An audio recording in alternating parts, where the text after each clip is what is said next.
Experts believe that the maritime industry can become a veritable engine of growth, national economic development, and its transformation agenda.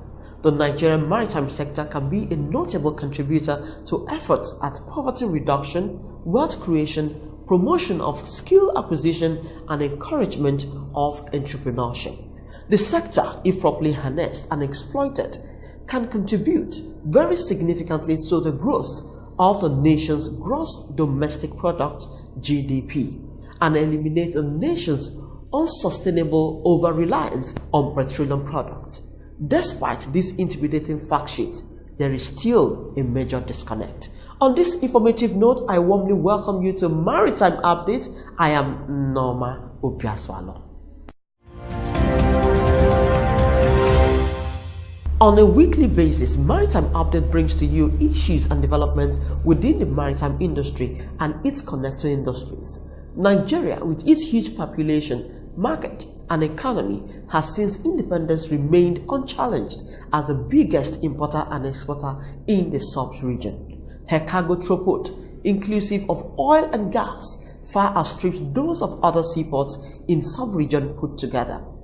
Then the question that comes to mind is, how can the Nigerian maritime industry be made a stronger catalyst for the nation's economic growth? In this episode, we will be looking at the activities of the Shippers Association and what solution will be preferred on harnessing the potentials in the maritime industry, Nigerian trade environment prospects for shippers, and the role of infrastructure, synergy, and fair play can help the Nigerian port compete as a leading hub in Africa. First, issues and developments that made news in the sector. Stay with us.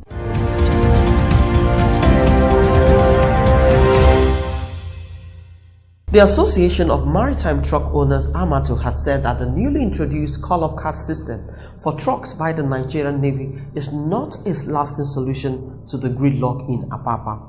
The commanding officer, Nigerian Navy Ship NNS, Commodore Okon Eyo, has said the call-up card system would only allow trucks that have business to do inside the port, while those without a card will be turned back at the foot of the bridge. The chairman of AMATO, Remi Ogungbemi, speaking in Lagos, noted that the measure will only transfer the gridlock from Apapa to Kingsway Road, Ojuelegba, and Ojota, as trucks still queue in these areas for several days. While commending the Navy's effort to sanitize Apapa, he said the measure is not a permanent solution to Apapa, but that this will bring relief to port users. Stating further, Ogungbemi said the electronic call-up system, devoid of human contact and provision of truck park, is the only permanent solution that will help sanitize the movement of trucks and tankers operating in Lagos ports. With this, he said it will be easier to regulate and it will bring sanity and orderliness in the port, as the electronic call-up system will be devoid of human interference and favoritism. The Maritime Consultant and Chairman Manpower Training Development Committee of the Nigerian Chamber of Shipping, Chris Asoluka, has described the waiver clause attached to the Cabotage Act as a move by the government to sustain shipping in Nigeria. He further stated that when the waiver was introduced in 2003 as a component of the Cabotage Act, the contemplation was that within 10 years, the waiver clause should be removed. He also lamented that it has been an open wound which is said to be closed, and until the wound is closed, the full potentials of the cabotage might not be realized. According to Asoluka, waiver was introduced as a practical tool to ensure that shipping doesn't die. He stated that the ship must be built in Nigeria, crewed by Nigerians, registered in Nigeria, and owned by Nigerians. Using these very draconian measures without any kind of preparation will affect the oil companies.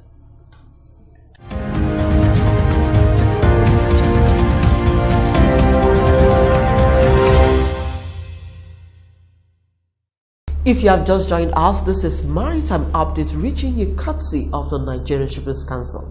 For details, please reach the Nigerian Shippers Council on our email, website, or better still, text the number scrolling on your screen. Do you know that the Port Service Support Portal (PSSP) is a complaints management and service support solution aimed to address business-to-business transaction problems in the Nigerian ports? Here is how to use it. Welcome to Port Support Services, otherwise called the PSSP. The PSSP, as it is popularly known, is an initiative of the Nigerian Shippers Council created to serve the public better. Just to help you navigate the portal, first log on to the website www.pssp.ng. There you'll find the basic information about PSSP, information on partners of the project standard operating procedure of the partners of the PSSP, and frequently asked questions, contact information. With the PSSP of the Nigerian Shippers Council, members of the public will be able to make complaints using the complaint form, track the status of the complaint, and make inquiries or give a feedback using the contact form. To submit a complaint, open your web browser and type www.pssp.ng. The home page will load. Click on the Make a Complaint. The login page will display, but you will need to be registered on the portal to be able to submit a complaint. If it's the first time of submitting a complaint, click on either the register button or the register link. To register, you will need to apply your email address, display name and password. After completing these fields, you should click on the register button. If you have previously created an account, simply log in by supplying your email address and password. After you have successfully logged in, you should see the complaint form. The system assumes you are the main complainant.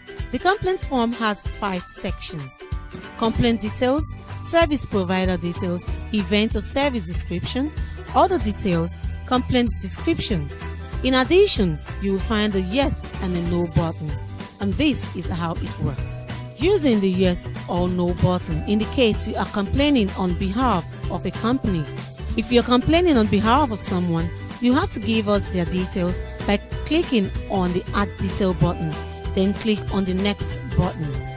From the pop-up list, select the type of company your complaint is about from the agency list and select the company from the company's list. Thanks for staying tuned. Now to our guest of the week. They are Jonathan Nicol, President Shippers Association Lagos State, and Ofon Odofia, President Shippers Association Rivers and Bayelsa States. In this interaction, they spoke to us on the opportunities and challenges in the maritime industry and steps that can be taken in harnessing the huge potentials in the industry. Stay with us.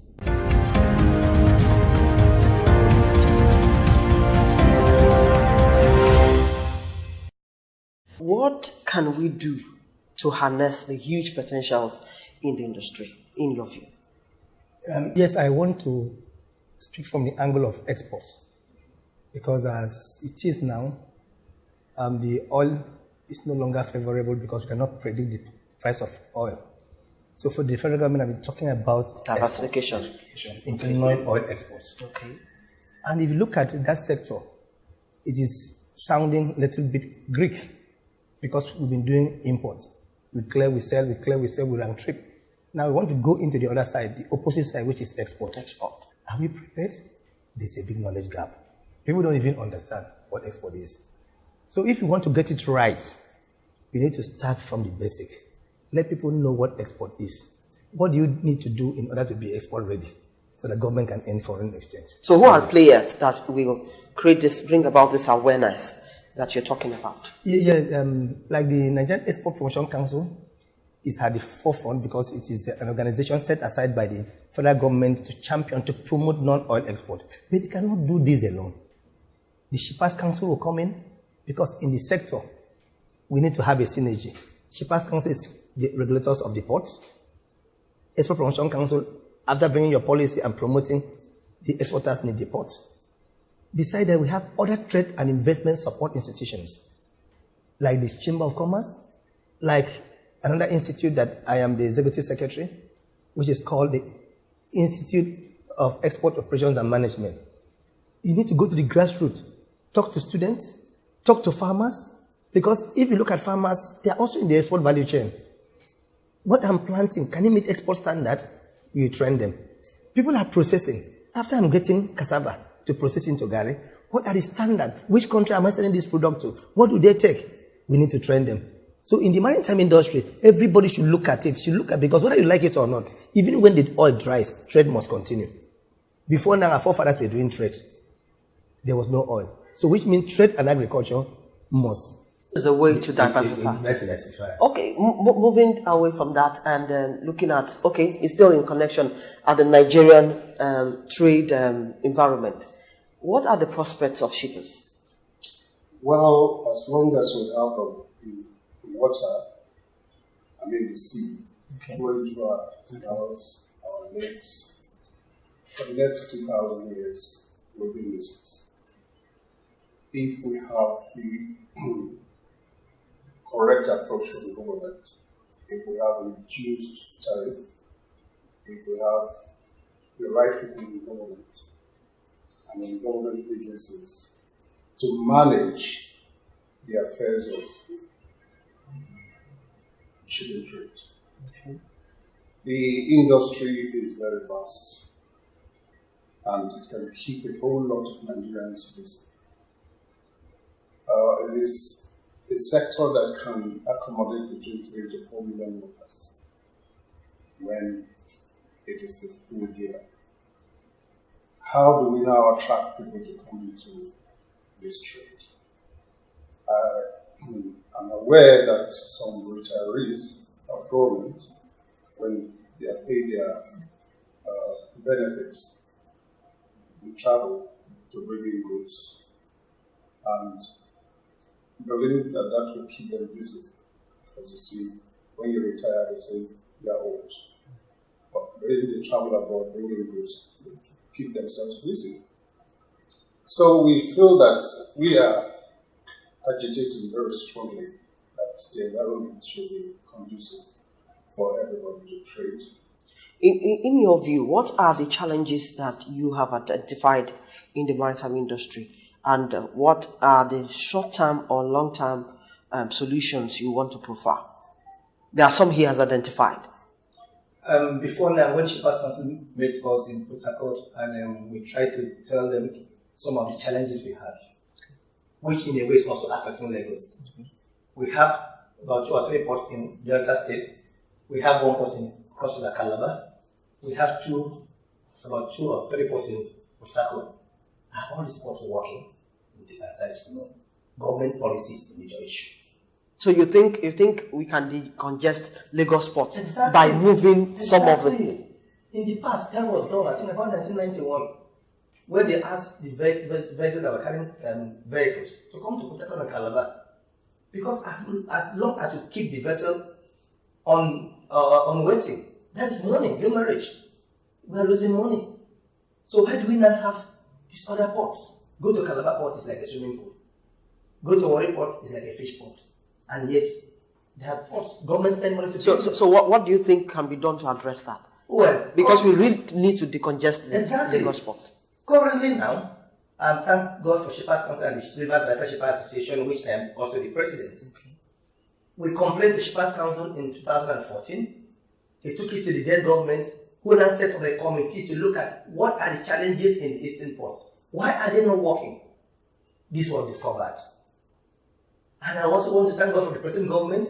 When the present Minister of Transport came in, he then set up a committee to implement what we discovered. And to the glory of God, as I'm talking to you now, Area 1 has started receiving vessels. MSC is coming to Area 1.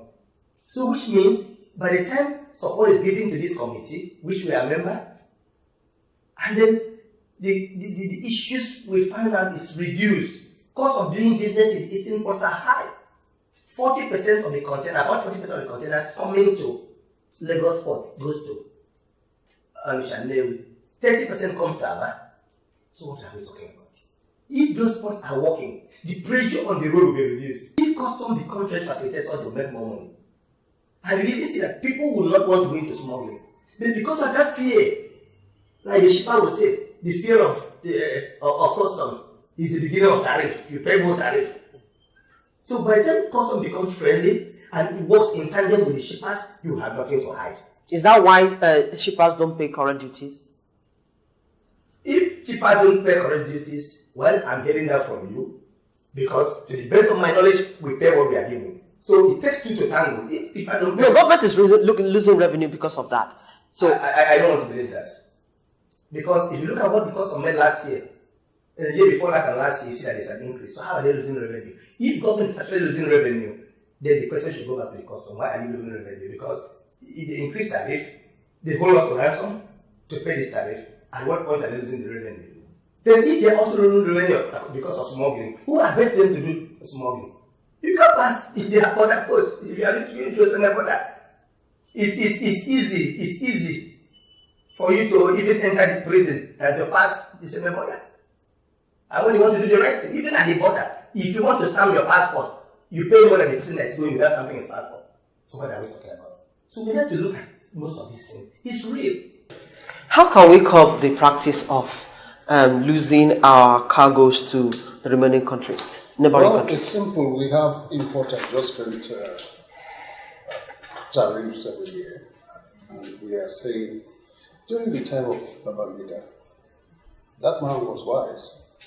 He prepared the tariff for 10 years span. So every year you know how much increase you will pay.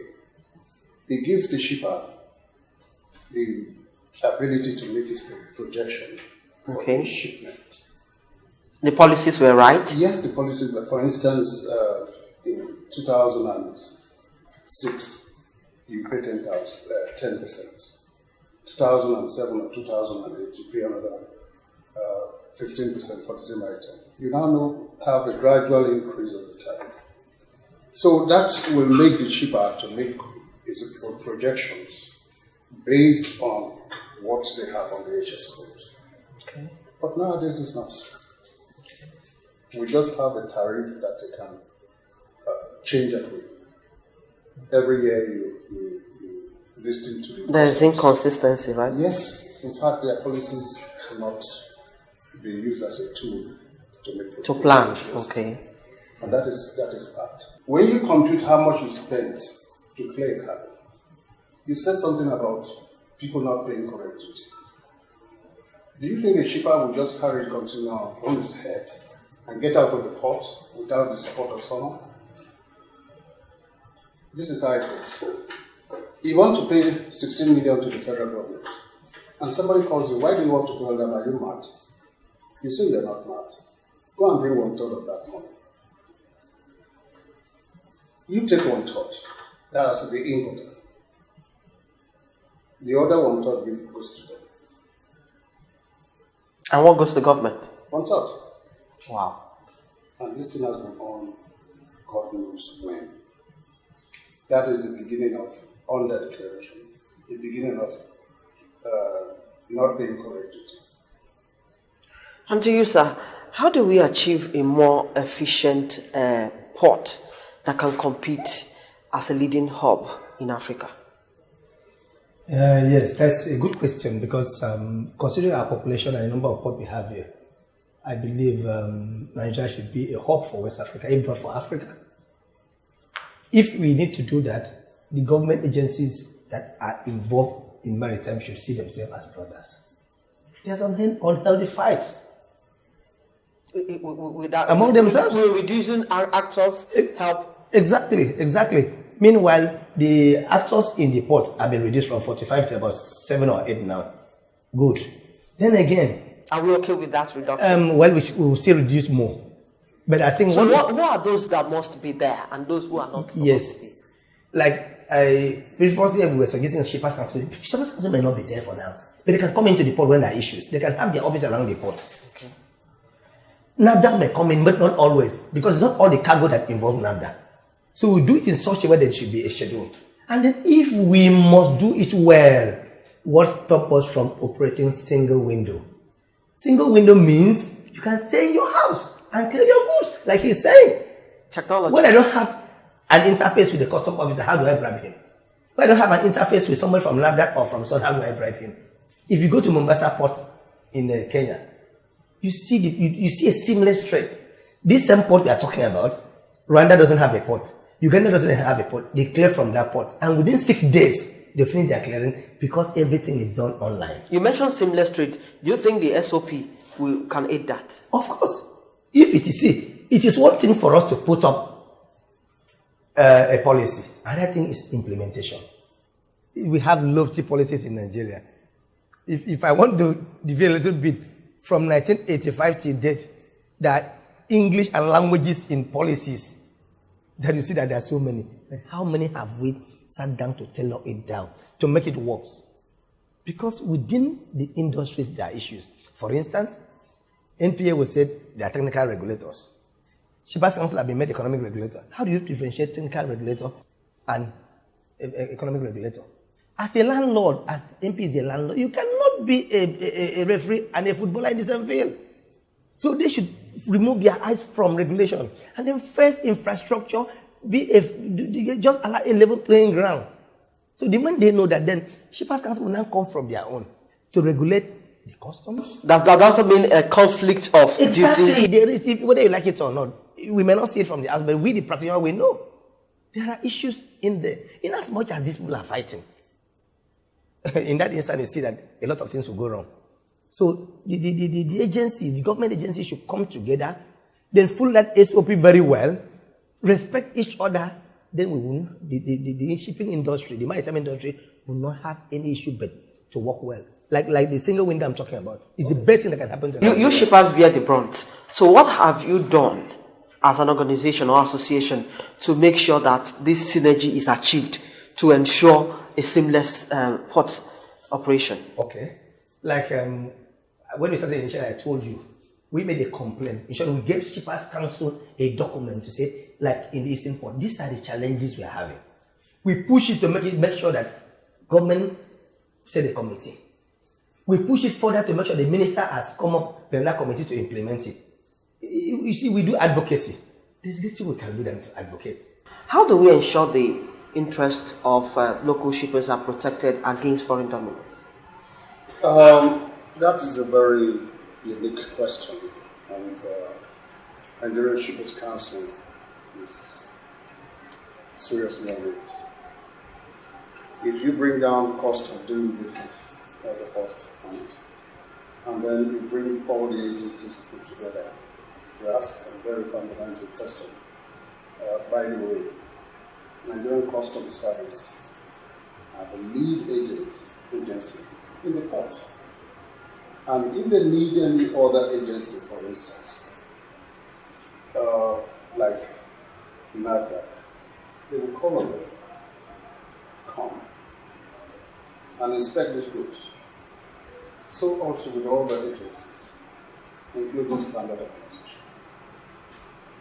We hope that in the foreseeable future, Nigerian Shippers Council and ourselves will build a synergy whereby we simplify the mood of business, especially in shipping trade.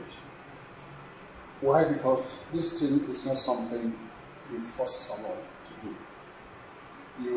If you have the money, you can travel out and bring whatever goods you think you can market. So it has to be a choice. So what's your expectations on the bill?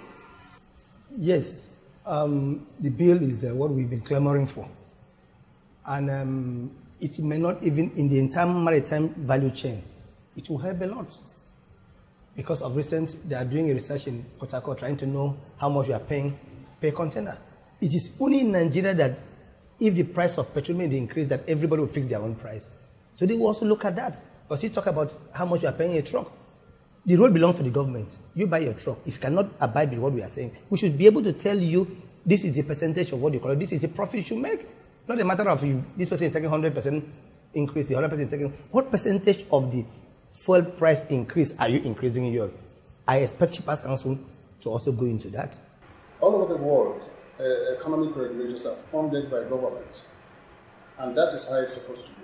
Properly funded, not just give them peanuts. Because these are the people that wants to bring sanity in a completely damaged system. Get the right persons government right policies, get the right persons in the right places, infrastructure, synergy, fair play is the way forward to achieve the maritime industry of our dreams. I must thank you most kindly, both of you, for coming on Maritime Update. It's been Jonathan Nicole. He is the President, Shippers Association, Lagos State, and Ofon Udofia. He is the President, Shippers Association, Rivers and Bayelsa States. Many thanks for coming on the program. Thanks a lot. Good to many speak thanks with for you. coming on the program.